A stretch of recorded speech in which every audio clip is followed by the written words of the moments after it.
എല്ലാ പ്രിയപ്പെട്ടവർക്കും ക്രിസ്തുയേശുവിൻ്റെ നിസ്തുല നാമത്തിൽ സ്നേഹവന്ദനം. ഇന്നത്തെ നമ്മുടെ ധ്യാനത്തിനായി വിശുദ്ധ യോഹന്നാൻ എഴുതിയ സുവിശേഷം 2-ാം അധ്യായം 11-ാം വാക്യം. യോഹന്നാൻ 2:11.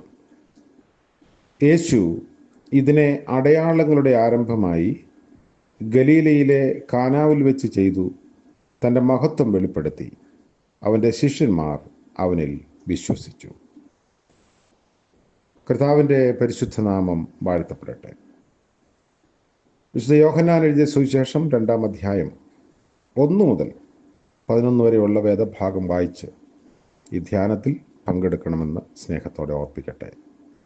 അടയാളങ്ങളുടെ ആരംഭമായി ഗലീലയിലെ കാനാവിൽ വെച്ച് പച്ചവെള്ളത്തെ വീഞ്ഞാക്കി മാറ്റി.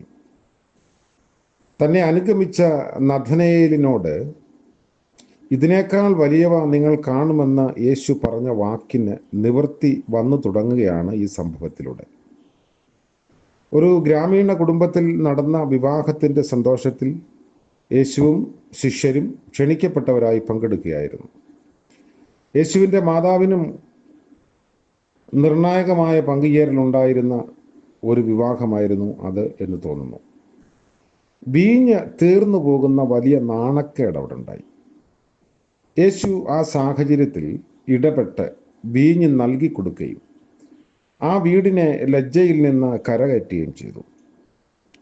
വീഞ്ഞും കൽപ്പാത്രങ്ങളും പച്ചവെള്ളവും യേശുവും മാതാവും എല്ലാം പങ്കുചേരുന്ന ഈ വേദഭാഗം പങ്കുവയ്ക്കുന്ന ആത്മീയ ഉൾക്കാഴ്ച എന്ന് പറയുന്നത് വളരെ ധന്യമാണ്.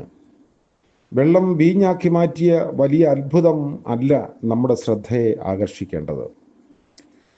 പ്രതിസന്ധികളുടെ മധ്യത്തിൽ ആരിലേക്ക് നോക്കണമെന്ന് അറിയാവുന്ന വ്യക്തിയായിരുന്നു കന്യക മറിയം. തൻ്റെ മകനോട് അവർക്ക് വീഞ്ഞില്ല എന്ന് പറയുന്നത് ഒരു മാതൃക മധ്യസ്ഥ പ്രാർത്ഥനയാണ്. തൻ്റെ പുത്രനോട് എന്ത് ചെയ്യണമെന്ന് അമ്മ നിർദ്ദേശിച്ചില്ല. പുത്രൻ്റെ പരിഗണനയിലേക്ക് വിഷയം കൊണ്ടുവരികയും അവൻ എന്തെങ്കിലും കൽപ്പിച്ചാൽ അങ്ങനെ ചെയ്യാൻ വേലക്കാരോട് നിർദ്ദേശിക്കുകയും ചെയ്തു. തൻ്റെ പുത്രനുമായുള്ള മുൻ അനുഭവങ്ങളുടെ വെളിച്ചത്തിൽ ആയിരിക്കാം അമ്മ അങ്ങനെ നിർദ്ദേശിച്ചത് എന്ന് നമുക്ക് കരുതാം. ഒരു പക്ഷേ അമ്മ എന്ന ശാരീരിക ബന്ധത്തിൽ നിന്നും കർത്താവിൻ്റെ ഒരു ശിഷ്യ എന്ന നിലയിലേക്കുള്ള കന്യക മറിയാമിൻ്റെ വളർച്ചയ്ക്കും ഈ സംഭവത്തിന് നിർണായക സ്വാധീനമുണ്ടാവാം. നമ്മുടെ പ്രാർത്ഥനകളിൽ നമ്മുടെ ആവശ്യങ്ങളെ ദൈവസന്നിധിയിൽ അറിയിക്കുകയും ദൈവഹിതം ചെയ്യുന്നതിന് വേണ്ടി കാത്തിരിക്കുകയുമാണ് വേണ്ടത്. 6 കൽപ്പാത്രങ്ങളിൽ വെള്ളം നിറയ്ക്കാൻ യേശു കൽപ്പിച്ചു. യഹൂദന്മാരുടെ ശുദ്ധീകരണ നിയമം അനുസരിച്ചുള്ള ശുദ്ധീകരണ നടപടികൾക്ക് ഉപയുക്തമാകാൻ വേണ്ടിയാണ് കൽപ്പാത്രങ്ങൾ അവിടെ സൂക്ഷിക്കപ്പെട്ടിരുന്നത്. യഹൂദരുടെ സംഖ്യാഗണനയിൽ 7 ഒരു പൂർണ്ണത സൂചിപ്പിക്കുന്ന സംഖ്യ ആയിരിക്കെ 6 അപൂർണതയെ സൂചിപ്പിക്കുന്നു. കൃപയുടെ ഒഴുക്ക് അനുഭവമാക്കാൻ ഈ അപൂർണതയുടെ പ്രതീകങ്ങളെ കർത്താവ് ഉപയോഗിച്ചു. മതനിയമങ്ങളോ കർമാചാരങ്ങളോ യഥാർത്ഥ സന്തോഷം പകരുന്നില്ല. മതാനുഷ്ഠാനങ്ങളും നിയമങ്ങളും അനുഗ്രഹമുഖാന്തരങ്ങളാകുന്നതിന് അവയിലേക്ക് ദൈവകൃപയുടെ ഒഴുക്കുണ്ടാവണം.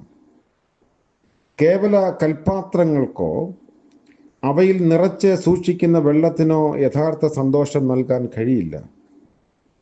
ദൈവകൃപയ്ക്കും ദൈവിക ഇടപെടലുകൾക്കും മാത്രമാണ് നിറഞ്ഞ് കവിയുന്ന സന്തോഷം പകരാൻ കഴിയുന്നത്.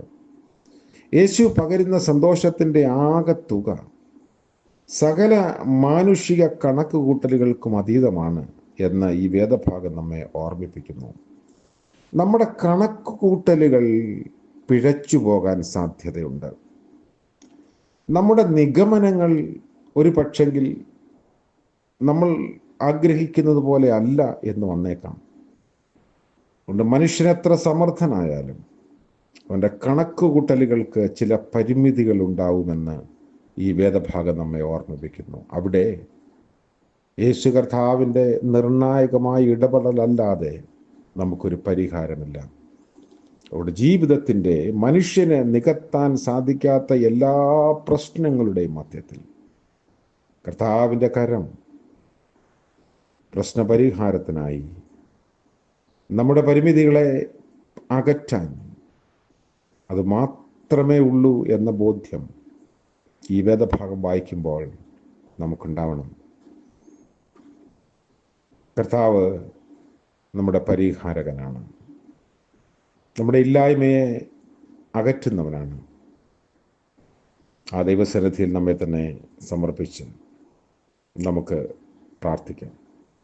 കരുണയുള്ള വാഴ്ത്തപ്പെട്ട കർത്താവെ, മനോഹരമായ പുതിയ പ്രഭാതത്തിനായി സ്തോത്രം.